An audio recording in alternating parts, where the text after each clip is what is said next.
The first thing everyone noticed about the man was his worn jacket. It was a chilly afternoon at the international terminal, the kind where the glass walls reflected hurried lives and expensive luggage. Business-class passengers gathered near the lounge entrance, flashing gold cards and boarding passes with practiced confidence. Among them stood a single dad named Daniel Reed, holding the small hand of his 6-year-old daughter, Lena. Daniel didn't belong there, at least, not according to the looks he received. His shoes were clean but old. His jacket had been stitched at the elbow. He carried one modest backpack and a faded children's book tucked under his arm. Lena, however, stood tall beside him, her dark curls neatly braided, her eyes alert and curious as she observed the bustling world around her. They were waiting to board a long-haul flight to London. Behind them, a small commotion rippled through the lounge entrance. Security straightened. Staff whispered. A group of men in tailored suits entered, surrounding a tall figure dressed in a pristine white kandara. His posture was relaxed, almost bored, but his presence commanded attention. An Arab prince, or at least, that's what people assumed from the way everyone reacted. His name was Prince Khalid al-Farouk, though very few dared to say it aloud. Known for his wealth, influence, and sharp tongue, Khalid traveled the world with an entourage that ensured no inconvenience ever touched him. As he approached the lounge entrance, his eyes flicked briefly over the crowd, and landed on Daniel and Lena. They were standing in the wrong line. Khalid slowed, his lips curling into a faint, amused smirk. "Excuse me," he said coolly in English, gesturing toward Daniel's boarding pass. "This lounge is not for economy passengers." Daniel blinked, then glanced down at his ticket. "Actually, sir, we've been upgraded." Khalid raised an eyebrow, clearly unconvinced. His gaze traveled from Daniel's jacket to the child's worn sneakers. "Upgraded," he repeated softly, as though tasting a joke. "How fortunate." A few nearby passengers chuckled under their breath. Daniel felt heat rise in his chest but kept his voice calm. "We're just waiting to board." Khalid leaned slightly closer, lowering his voice. "People like you should know their place," he said, not bothering to hide the disdain. "This area is for those who contribute to the world, not those who take from it." Daniel stiffened. Lena's fingers tightened around his hand. Before Daniel could respond, Lena looked up. Her eyes, usually gentle, sharpened with sudden clarity. She tilted her head and spoke, softly, but clearly. "Abi, latazan, badu and naz yastaziun lianaham liyafhamun." The words flowed effortlessly from her mouth. Arabic. Perfect, fluent Arabic. The air around them froze. Prince Khalid's smirk vanished. Slowly, he turned to look at the child. "What did you say?" he asked, this time in Arabic. Lena didn't flinch. She squeezed her father's hand reassuringly and replied, her voice calm and respectful. "I told my father not to be sad. Some people mock others because they do not understand." A sharp silence fell over the lounge. Khalid stared at her as though the ground had shifted beneath his feet. "Where did you learn Arabic?" he demanded. Daniel opened his mouth to answer, but Lena spoke first. "My mother was Syrian," she said. "She taught me before she passed away. My father made sure I never forgot."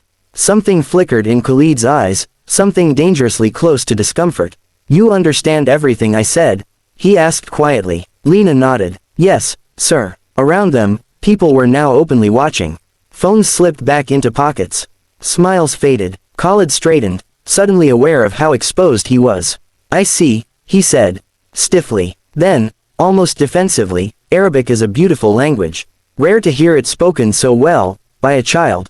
She practices every day," Daniel said evenly. "Because it connects her to her mother. And to respect." The word hung heavy in the air. Respect. Khalid exhaled slowly. For the first time, he truly looked at Daniel, not his clothes, not his status, but his eyes. There was quiet strength there. The kind forged by loss, responsibility, and resilience. "What do you do?" Khalid asked, his tone noticeably changed. Daniel hesitated. "I'm a civil engineer. I work with international NGOs. Mostly rebuilding schools in post-conflict areas." Khalid's jaw tightened. "Where?" "Syria, Yemen, parts of Jordan." A murmur rippled through the onlookers. Lena looked up at Khalid again. "My father helped rebuild my mother's village school," she said proudly. "So other children could learn again." For the first time, Khalid had no response ready. The mocking certainty he carried like armor had cracked. "You rebuilt schools," he repeated, slower now. "In Syria." Daniel nodded. "Someone had to." Khalid glanced away, his gaze briefly unfocused. Then he turned back to Lena. You remind me of someone, he said quietly. My sister. She spoke like you. Fearless. Lena smiled politely. She must be very kind. Khalid swallowed. The lounge attendant cleared her throat. Prince Khalid, Mr. Reed. Boarding will begin shortly. Khalid nodded absently, then did something no one expected. He lowered himself slightly, just enough to be eye level with Lena. I owe you and your father an apology, he said in Arabic. I spoke with ignorance. Lena considered him for a moment, then nodded. Apologies are good when they are sincere. A faint smile tugged at Khalid's lips. He straightened and turned to Daniel. Please accept my apology as well. I was wrong. Daniel studied him for a moment, then extended his hand. Apology accepted. Khalid shook it firmly. As boarding was announced, Khalid motioned to his assistant. Ensure they are seated comfortably. And see if Mr. Reed is available for a conversation during the flight. Daniel looked surprised. About what? Khalid glanced at Lena, who was already peering excitedly toward the gate. About rebuilding, he said. And about how quickly a man can forget his humanity. The flight itself passed quietly. Lena read her book. Daniel reviewed project notes. Khalid sat a few rows ahead, unusually silent. But when they landed, Khalid waited. He approached Daniel once more, this time without an entourage. There are things my foundation funds, he said. Hospitals, roads, schools. But we need people who build with heart, not ego. Daniel nodded slowly. I want to support your work, Khalid continued. Fully. No conditions. Daniel hesitated. Why? Khalid looked at Lena, who was laughing at something in her book. Because today, a child reminded me that power without humility is shameful. Lena looked up. Daddy, is the plane done flying? Daniel smiled. Yes, sweetheart. Khalid extended his hand again, this time not as a prince, but as a man. Thank you, he said softly. As Daniel and Lena walked away, the prince stood still, watching them disappear into the crowd. The mocking words he'd spoken echoed in his mind, but louder than them was the quiet Arabic voice of a little girl who taught him a lesson no throne ever had.